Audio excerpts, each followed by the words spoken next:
आमची जी जी ताकद आहे ती संविधान आहे। तुझी जी ताकद आहे ती जी ताकद तू दाखवतोस ना ती अत्याचाराची आहे। आमची जी ताकद आहे ना ही संविधानाची ताकद आहे। संविधानाच्या नावाने त्या ताकदीने आम्ही मांड्या थोपटतो। संविधान संमत जर नसेल तर आरक्षणाचं गलिच्छ राजकारण करू दिलं जाणार नाही। गलिच्छ राजकारण महाराष्ट्रात चालू दिलं जाणार नाही। राष्ट्रवादी काँग्रेसचे वयोवृद्ध पुढारी शरद पवार असतील किंवा उद्धव असेल त्यांनी खुशाल आपल्या सगळ्या गोष्टी कराव्यात। आणि जरंगे तुला मी सांगत आहे हे असे हात आहे ना हे हात नाही हे हे हे हे तयार आहोत। संविधानाच्या भाषेने तयार आहोत।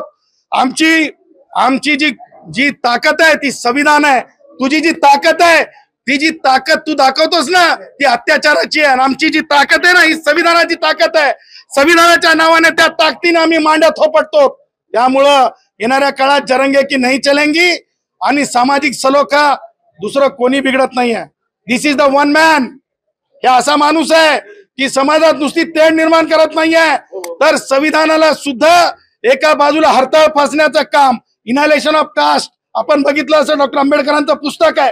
आज हा काय सांगतोय विखेंना संदर्भ देत आज तुमच्या चॅनलच्या बातम्यांमध्ये आहे की जात संपवायला निघालेत। अरे इनहेलेशन ऑफ कास्ट जो वाचेल त्याला समजेल। हा वाचलेलाच नाहीये। हा मी मागेच म्हणालो होतो तसं बॉल असतो त्या बॉल प्रमाणे हा गोल गोल गोल तिकडून जे फीड केलं जातंय तिकडून जसं टाक गुगली टाकतो, स्ट्रेट टाकतो, हाफ क्रीज टाकतो।